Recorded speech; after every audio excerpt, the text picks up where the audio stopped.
Okay, let's dive right into this explainer and equip you with some advanced aerial combat tactics to really tackle the absolute toughest Cambridge 9618 computer science exam questions out there. Today, we're zooming in specifically on authentication techniques, and we are focusing heavily on the critical and honestly often entirely misunderstood world of biometrics.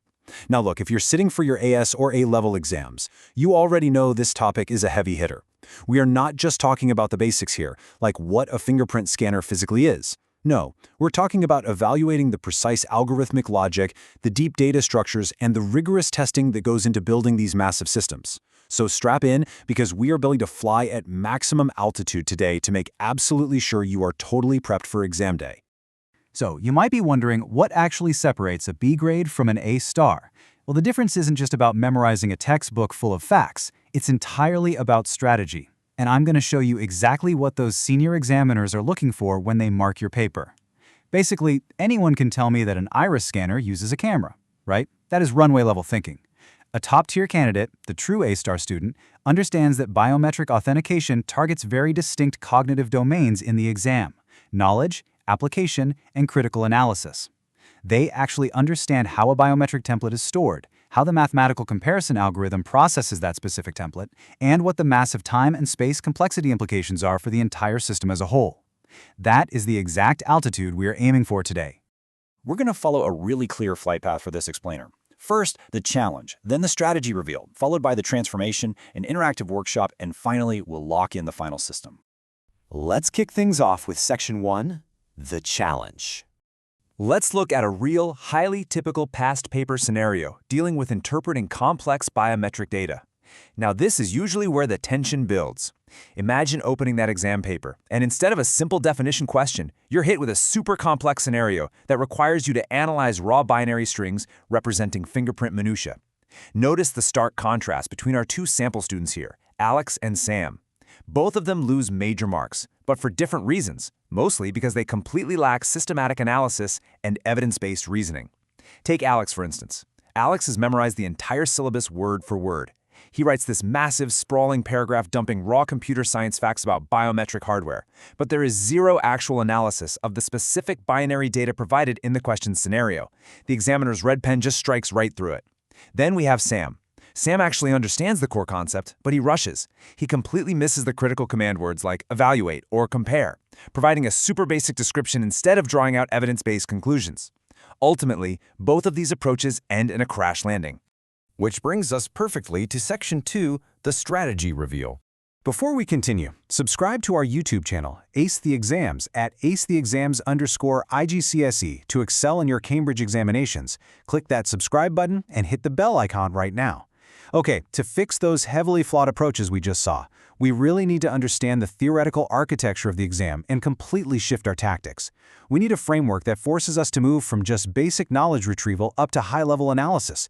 So let's look at the ultimate weapon in your exam arsenal, the PEAL framework. That stands for point, evidence, explanation, and link. Listen, when you're asked to evaluate a biometric system, you cannot just list features, you have to make a clear point. For example, stating that biometric templates require significant storage space. Then, you provide evidence directly from the scenario, like referencing the high-resolution binary data format they gave you. After that, you give a detailed explanation of the algorithmic impact, really detailing how searching a massive database of these complex binary templates severely increases time complexity. And finally, you link it all back to the specific context of the question, explaining exactly why this processing delay actually matters for, say, a real-time airport security gate. This structure is exactly how you demonstrate the causal relationships that examiners are practically begging to see. And this quote brilliantly illustrates our next massive tactical advantage. Top students intentionally integrate biometric concepts with other syllabus areas, instead of just treating them as totally isolated islands of knowledge. Think about it like a giant puzzle. Authentication techniques absolutely do not exist in a vacuum. When you discuss a biometric fingerprint scanner, you are inherently also discussing data structures. I mean, how is that digital template stored? Is it an array? Is it a linked list? You're also discussing networks. How is that exact template transmitted securely from the scanner to the main server? And you're discussing security. Is the template hashed or is it encrypted during transit? By drawing these vital cross-topic connections, you instantly elevate your answer from a simple basic description to a fully comprehensive systems-level evaluation. Let's move right along to Section 3, the transformation. So, how do we actually fix this in practice? Let's see how this all builds into actionable rewrites using our success blueprint. We are going to take the disastrous red pen marks all over Alex and Sam's papers and transform them into brilliant green check marks. By strictly following these 5 exact steps, Alex and Sam can transform their chaotic, messy responses into highly structured A-star grade answers. First up, they have to deconstruct the question to find the command word. Is the exam asking them to describe, analyze, or evaluate? It changes everything. Second, they need to extract relevant data, like those specific binary representations hidden in the prompt. Third, they select their analytical framework, which is the Peel method we literally just discussed. Fourth, they execute their answer using very clear mathematical or algorithmic notation wherever it's required. And fifth, they present the whole thing using incredibly precise computer science terminology. If you apply this exact sequence, you are essentially building an impenetrable firewall against losing silly, unnecessary marks. Stop scrolling. Subscribe to our YouTube channel, Ace the Exams, at acetheexams_IGCSE to excel in your Cambridge examinations. We've helped thousands of students improve by 2 to 3 grade boundaries, so join them right now by subscribing to at acetheexams_IGCSE and turn on all notifications so you never miss our weekly exam strategy sessions. Okay, now look really closely at this absolute game changer on the screen, the method mark strategy. In complex problem-solving questions that involve biometric algorithms, examiners actually award marks for the procedural process itself.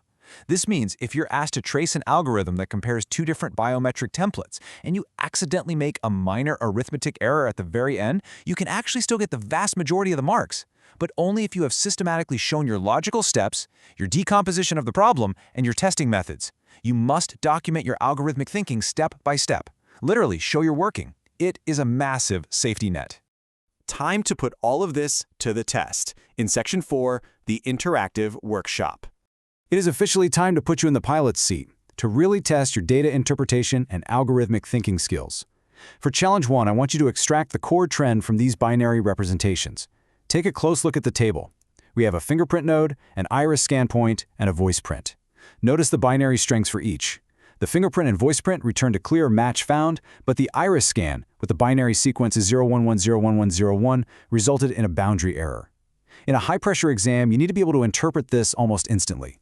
A boundary error often implies that the data captured fell just slightly outside the acceptable tolerance threshold of the matching algorithm. The visual story happening right here is all about precision versus tolerance. The algorithm needs to be strict enough to completely prevent false acceptances, but it also has to be flexible enough to account for minor real-world variations in the biometric scan, like, say, a slightly different lighting condition causing that exact boundary error in the iris scan. You absolutely have to be able to extract that deeper narrative from just raw data. All right, moving to Challenge 2, we need to avoid the top 3 mistakes pulled straight from the principal examiner reports. Examiners explicitly, and I mean constantly, warn us about these. First, candidates confuse the cause, which might be environmental noise, with the effect, which is the resulting false rejection rate. Second, they completely forget to test edge cases, like what actually happens if the biometric database is exactly full the moment a new template is added. Does it crash? Does it overwrite? And third, honestly the worst of all, they write generic answers.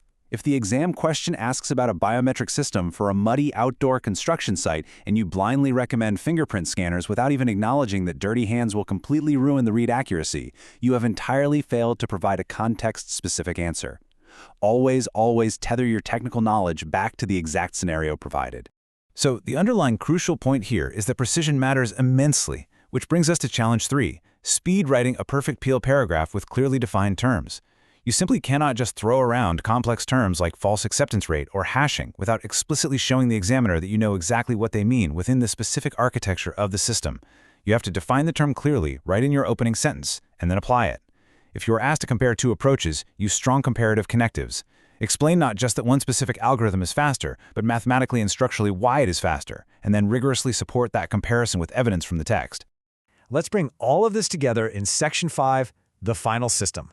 Now that we've practiced the specific tactics, let's firmly lock in the complete answering system. Mastering comparative analysis means evaluating algorithm quality across these exact specific metrics, identifying both similarities and differences, and backing it up with evidence. Consider this slide your ultimate cheat sheet for those higher-order assessment objectives.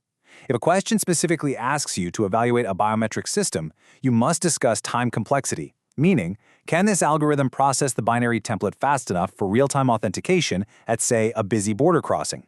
You must also discuss space complexity. Exactly how much memory is required to store thousands of high-definition biometric templates on local hardware versus sending them to a centralized server.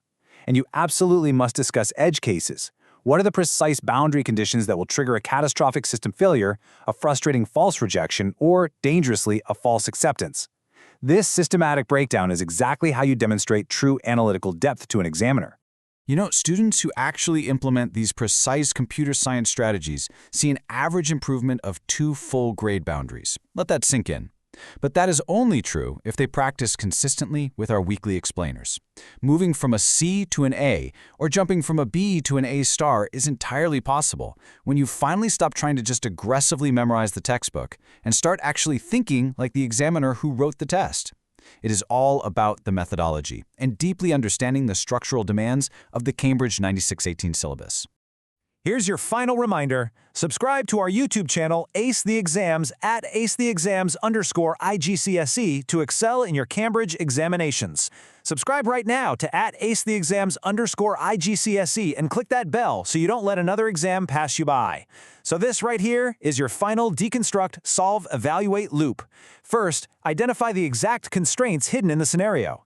Next, break the complex authentication process down into clear, logical, algorithmic steps. Then, solve the problem systematically, making sure to show all those brilliant cross-topic connections we talked about. After that, check your answer for reasonableness. Does your proposed system actually make logical sense in the real world? And finally, make clear, heavily justified recommendations based entirely on the evidence you've just presented.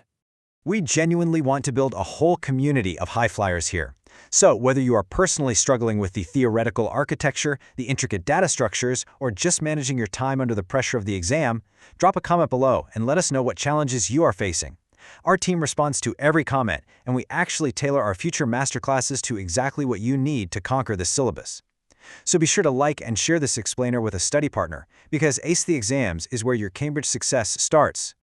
I want you to go review your past papers right after this. Look critically at your previous answers. Take these aerial combat tactics we've covered today, apply them directly to your revision, and completely dominate your Cambridge computer science exams. Keep coding, keep evaluating, and ask yourself right now, are your biometric answers just a dump of raw facts, or are they high-altitude, evidence-based evaluations? Think about whether you're flying at maximum altitude or just stuck down there on the runway. Keep pushing your analytical boundaries, and I'll see you in the next explainer.